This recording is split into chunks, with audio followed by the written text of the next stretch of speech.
Hello everyone, welcome to our YouTube channel. Last class में हमने measures of central tendency और averages पे discussion किया था, जहां हमने ये बताया था कि मेजर ऑफ सेंट्रल टेंडेंसी और एवरेज का क्या मतलब है। आज हम लोग डिस्कशन करने वाले हैं features of a good average पे, कि जो आप एवरेज कैलकुलेट करते हो इधर मीन मीडियन मोड, किस केस में माना जाएगा कि वो मीन मीडियन मोड अच्छा है, जिसके बेसिस पे आप कुछ डिसीजन ले सको। तो उसके फीचर्स क्या है, कैरेक्टरिस्टिक्स क्या है, इस पे आज हम लोग डिस्कशन करने वाले हैं। देखो लिखा है कि it should B rigidly defined. सबसे पहला पॉइंट ये लिखा है कि वो रिजिडली डिफाइंड होना चाहिए, मतलब रिजिड होना चाहिए। क्या सिंपली जब आप मेन मीडियन मोड कैलकुलेट करोगे तो आप कोई ना कोई फॉर्मूला यूज करके, जो आपको फॉर्मूला बताया जाए आप उसको यूज करके अगर कैलकुलेशन करोगे तो किसी भी सीरीज का कैलकुलेशन हो, कोई भी उस पर्टिकुलर सीरीज को चूज करके जब कैलकुलेशन करेगा तो नो डाउट सेम आंसर आएगा।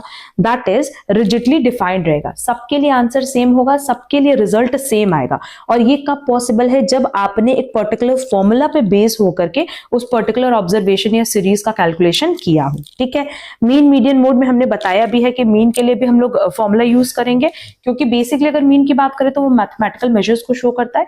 एंड मीडियन एंड मोड तो सिंपल है कि अगर मीडियन की बात करें तो मिड वैल्यू, एंड मोड की बात करें तो हाईएस्ट फ्रीक्वेंसी। तो ये कॉन्सेप्ट सबके लिए सेम है ना, ऑल ओवर यूनिवर्स ये कॉन्सेप्ट क्या है, सेम है।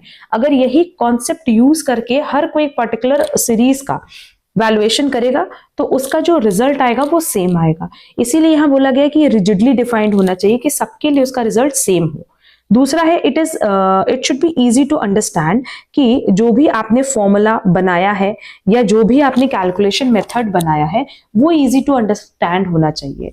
अगर आप ने जो भी एवरेज कैलकुलेट किया है उससे आप प्रॉपर कोई डिसीजन ना ले सको, प्रॉपरली आप उस एवरेज को समझ ना पाओ, कोई वैल्यूएशन ना कर पाओ, तो उस केस में उस एवरेज को कभी भी अच्छा नहीं माना जाएगा। क्लियर? तो वो जो भी आपने एवरेज कैलकुलेट किया है it should be easy to understand and easy to calculate भी होना चाहिए। अंडरस्टैंड के साथ साथ कैलकुलेट करना भी इजी हो। ये ना हो कि इतना ज्यादा आप उसमें फॉर्मूला अप्लाई कर दो, इतना मैथमेटिकल प्रोसेस अप्लाई कर दो कि उसका कैलकुलेशन करना नेक्स्ट टू इम्पॉसिबल हो जाए। इसीलिए जो भी हम लोग फॉर्मूला बनाएंगे या जो भी हमारा मेथड स्टेप है either to calculate mean median mode, वो इतना ईजी होना चाहिए कि वो बहुत ही ईजिली आप समझ भी पाओ और उससे आप अपने आंसर्स को, दैट इज एवरेजेस को कैलकुलेट भी कर पाओ। क्लियर? तो ये 3 फीचर्स थे ऑफ अ गुड एवरेज। बाकी पॉइंट्स हम नेक्स्ट क्लास में डिस्कस करेंगे। अगर आज का क्लास यूजफुल लगा तो प्लीज वीडियो को लाइक कमेंट शेयर जरूर करना। चैनल पे नए हो तो चैनल सब्सक्राइब जरूर कर देना। हम लोग मिलेंगे हमारी नेक्स्ट क्लास में। आज के लिए बस इतना। Thank you so much.